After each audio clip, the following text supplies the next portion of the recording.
வணக்கம் ரிஷபராசி நேயர்களே.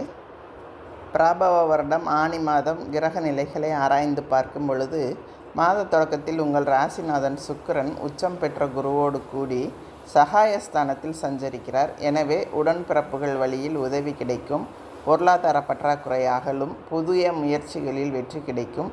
சென்ற மாதத்தில் நிறைவடையாத சில காரியங்கள் இந்த மாத தொடக்கத்திலிருந்து படிப்படியாக நடைபெற தொடங்கும்.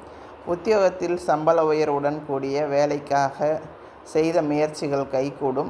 பிள்ளைகள் வழியில் நீண்ட நாட்களாக எதிர்பார்த்து காத்திருந்த சுப காரியம் இந்த மாதம் முடிவடையும். ஆனி மாதம் 5ஆம் தேதி, அதாவது 19/6/2026 அன்று செவ்வாய் உங்கள் ராசிக்கு வருகிறார். உங்கள் ராசிக்கு 7, 12 ஆகிய இடங்களுக்கு அதிபதியானவர் செவ்வாய். அவர் உங்கள் ராசியிலே சஞ்சரிக்கும் போது விரயங்கள் அதிகரிக்கும். நல்ல காரியங்கள் நடப்பதற்காகவும் நாகரிக பொருட்கள் வாங்குவதற்காகவும் செலவிடுவீர்கள். பயணங்கள் பலன் தருவதாக அமையும். பணத்தேவை உடனுக்குடன் பூர்த்தியாகாவிட்டாலும் காரியங்கள் கடைசி நேரத்தில் கைகூடி வரும். எதிர்பாராத உதவிகள் கிடைத்து மகிழ்வீர்கள். தொழில் வளர்ச்சிக்காக மூலதனம் செய்ய ஏதேனும் சொத்துக்களை விற்கும் சூழ்நிலை உருவாகும். சுப செலவுகள் வரும் வாய்ப்பு உண்டு. தூரதேச பயணங்கள் கைகூடுவதற்கான அறிகுறி தென்படும்.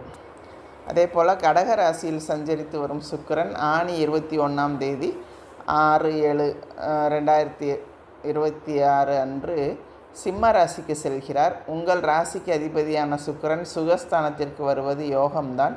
பெற்றோர் வழியில் பிரியம் கூடும். வீடு வாங்குவதில் கவனம் செலுத்துவீர்கள். உறவினர்கள் மதிக்கும்படி உங்கள் வாழ்க்கை மாறும். விலகி சென்ற சொந்தங்கள் விரும்பி வந்து சேர்வார்கள். கருத்து வேறுபாடு நீங்கி கலகலப்பான சூழ்நிலை உருவாகும்.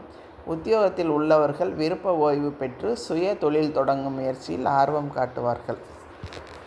அதே போல் ஆனி 31ஆம் தேதி 15/7/2026 அன்று மீனராசியில் சனி வக்ரம் பெறுகிறார். உங்கள் ராசிக்கு யோகம் செய்யும் கிரகமாக அவர் இருக்கிறார். அதோடு உங்கள் ராசிக்கு அஷ்டம லாபாதிபதியாக விளங்குவதால் அஷ்டம லாபாதிபதி வக்ரம் பெறுவது நன்மைதான். என்றாலும் சனி பகவான் லாபாதிபதியாகவும் இருப்பதால் இந்த வக்ரமானது அவ்வளவு நல்லதல்ல. இருந்தாலும் குருவின் பார்வை சனியின் மீது பதிவதால் அதன் கடுமை கொஞ்சம் குறையும்.